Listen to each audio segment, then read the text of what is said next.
আওয়ামী লীগের বিচার কাজ শেষে নির্বাচন কিংবা আওয়ামী লীগকে নিষিদ্ধ করবার পর নির্বাচন, যে দাবি ছাত্ররা করছেন সেই দাবির সাথে আসলে রাজনৈতিক দলগুলো আদৌ একমত হবে কিনা নির্বাচন প্রসঙ্গে আপনার কি মনে হয়? না, সেটা তো স্পষ্ট যে তারা ওই দাবিটার সাথে একমত হচ্ছে না। আর এর মধ্যে নতুন করে পুরো সিচুয়েশন বা যে জিনিসটি ভর করেছে সেটি হচ্ছে যে শিক্ষার্থীরা যে দল গঠনের ঘোষণা দিয়েছে। আজকে একটা ইন্টারভিউ পড়লাম মির্জা ফখরুল ইসলাম আলমগীর ইত্তেফাকে আমি, এবং ওখানে ইনি বলেছেন যে শিক্ষার্থীদের দল গঠনকে আমরা স্বাগত জানাই। অন্য অন্য পলিটিক্যাল পার্টিও বলছে যে স্বাগত জানাই, কিন্তু একইভাবে তারা দেখতে চায় যে সরকারের এর জন্য কোনো ধরনের ইনভলভমেন্ট না থাকে।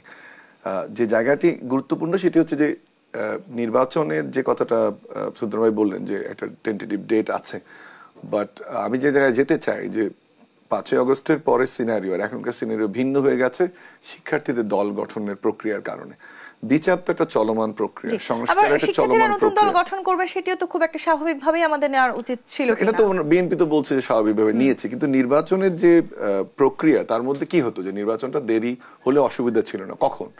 যখন আপনার দ্রব্যমূল্য নিয়ন্ত্রণে, যখন সিন্ডিকেট গুলো ভাঙা গেছে, যখন আইন শৃঙ্খলা পরিস্থিতি স্বাভাবিক, সাধারণ মানুষ তো নিয়ে এর বেশি কিছু আশা করে না, কিন্তু সেটি তো হচ্ছে না। এবং কেন হচ্ছে না আমি দুটো উদাহরণ দিই। না, তারপরে হচ্ছে না জায়গাটাতে আসি, হচ্ছে দেওয়াতে পরে যাই আমি।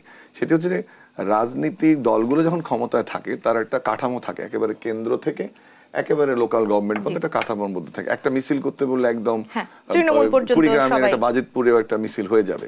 এই সরকার তো সেই রাজনৈতিক কাঠামোর মধ্য দিয়ে আসে না। তুমুল জনপ্রিয়তা, সবার সাপোর্ট আছে, সব রাজনৈতিক দলের সাপোর্ট নিয়ে এসছে, এটা একটা বড় জিনিস। আরেকটা হচ্ছে যে আমরা যে কয়েকজন লোককে এত আশা আকাঙ্ক্ষার মধ্যে বসিয়ে দিলাম, মনে হচ্ছে যে তারা একটা আইল্যান্ডে বসে আছে এবং আরো কঠিন হয়ে গেছে তাদের কাজগুলো, যেটা আপনি শুরুতে বললেন যে প্রশাসনে এখন অনেক বড় একটা অংশ, যেটা বলা হচ্ছে যে ফেসিসদের প্রতিনিধিত্ব যারা করেছে তারাই আছে। একটা নিউজ দেখলাম যে যারা ডিসি ছিল, যারা রাতের ভোটের, তাদেরকে এমন এমন জায়গায় পদায়ন করেছে, 35 জনকে এমন এমন জায়গায় পদায়ন করা হয়েছে, তারা ভালো ভালো পজিশনে আছে। এবং তারা ডিসি থাকার অর্থটা কি?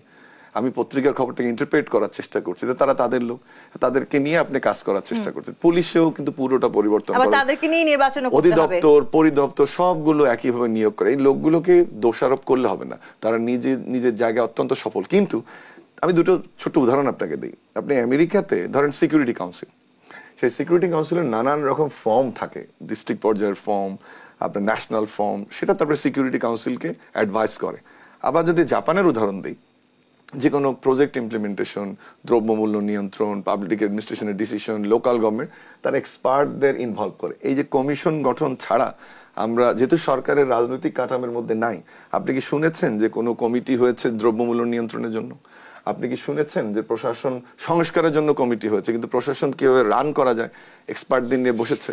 আপনি কি শুনেছেন এই সিন্ডিকেট গুলো কিভাবে হয়, চাঁদাটা একটা দল পরিবর্তন হয়েছে, অভিযোগ করা হচ্ছে সমস্যা জায়গাগুলোতে আসলে কেন সেই জায়গাটা তো আপনি মনে হচ্ছে আইল্যান্ডে বসে একটা সরকার পরিচালনার প্রচেষ্টা। আপনার লোক তো কেউ বাড়াতে বলেনি। দেখুন, আমি অত্যন্ত সম্মানের সাথে বলছি যে কেউ তো বলেনি আপনার লোক বাড়াবেন, কিন্তু আবার কোনো না কোনো ভাবে অন্তর্বর্তীকালীন সরকার ছাত্রদের যে রাজনৈতিক দল আসতে যাচ্ছে তাদেরকে খানিকটা আসলে সুযোগ করে দেওয়ার চেষ্টা করছে। সেটা তো এখনো আলোচনার মধ্যে আছে, কিন্তু এটা তো আপনি সরাসরি হলেও দেখতে পারবেন না।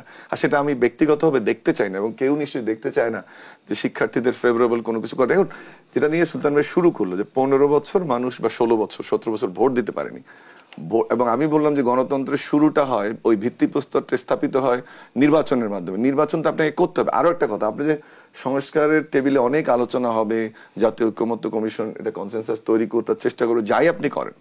এটা আরেকটা উদাহরণ আপনাকে দেই, আমার যদি আমি ভুল না হয়ে থাকি, 6-7 সালে প্রায় 150 বা 150 একটা অধ্যাদেশ হয়েছিল ওই সময়। কয়টা অধ্যাদেশ পরে টিকেছে? আমার ধারণা 30%। সেখানে তার মানে কি দাঁড়ালো যে রাজনৈতিক কথা আমরা বলি যে তারা আসলে রাজনৈতিক দলগুলো নিজেদের প্রয়োজন অনুযায়ী নিজেদের মতন করে সবকিছু পরিবর্তন করে, সেটা তো আমরা চাই না।